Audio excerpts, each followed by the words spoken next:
রবিবারে জলপাইগুড়ির রংধামালি এলাকায় ক্ষোভের আগুন, হাতে প্ল্যাকার্ড নিয়ে মিছিলে সামিল এলাকার শয়ে শয়ে মহিলা। অভিযোগ, পঞ্চায়েত সদস্যর স্বামী তথা তৃণমূল নেতা মিঠুন মহন্ত আবাসের বাড়ি এবং 100 দিনের কাজের নাম করে লক্ষ লক্ষ টাকা কাটমানি নিয়েছেন। ক্ষোভের আঁচ বাড়তেই মহিলারা সোজা চড়া হন মিঠুনের বাড়িতে। চলে ভাঙচুরের চেষ্টা, তবে বেগতিক বুঝে আগেভাগে চম্পট দেন অভিযুক্ত নেতা। বাড়িতে তখন কেবল তার বৃদ্ধ মা। আমাদের টাকাটা এখনো পাচ্ছি না কেন? আমি কি করব? আমি কি করব? আপনার তো ছেলে, আপনার তো ছেলে। আমার ছেলে হইলে কি আমাকে আপনার ছেলেকে ফোন করেন, আপনার ছেলেকে ফোন করেন, আপনি আনেন। ফোনেই পাচ্ছি না ওকে। কিছু না পেলে হবে না তো। ফোনেই তো পাচ্ছি না। ফোনে তো ঠিক যোগাযোগ হচ্ছে। বাড়ি ঘেরাও পর্ব শেষে বিক্ষোভ পৌঁছায় রংধামলি চৌপটিতে। সেখানে অভিযুক্ত তৃণমূল নেতার ছবি রাস্তায় ফেলে শুরু হয় অভিনব ডিম থেরাপি। ছবিতে দেদার ডিম ছুঁড়ে ক্ষোভ উগরে দেন মহিলারা। ইতিমধ্যে কোতোয়ালি থানায় ওই নেতার গ্রেপ্তারের দাবিতে অভিযোগ জানিয়েছেন গ্রামবাসীরা। আমার ঘরের বাবদে টাকা নিচ্ছে। কত টাকা? 7,000।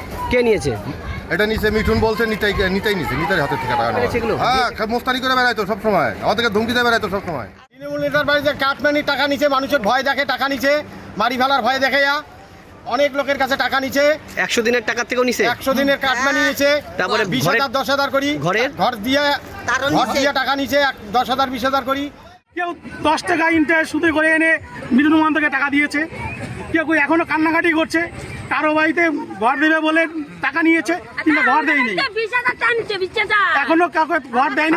আজকে ডিম থেরাপি করলেন কেন? ডিম থেরাপি করলে আমার টাকা নিয়েছে, আমার টাকা নিয়েছে। আমাকে আমার মোবাইলে শুধু লাইক করা হয়েছিল, বিজেপি লাইক করেছে এবং একটা ছোট বাচ্চা সেই লাইক করা দেখেই আমাকে ধরে মারলো। খবর পেয়ে ঘটনাস্থলে পৌঁছায় থানার পুলিশ। পুলিশের আশ্বাসে এবং তদন্তে প্রতিশ্রুতিতে শেষ পর্যন্ত পরিস্থিতি শান্ত হয়। তবে পলাতক নেতার খোঁজে তল্লাশি চালাচ্ছে পুলিশ। জলপাইগুড়ি থেকে শুভশ্রী সরকারের রিপোর্ট, কেটিভি বাংলা।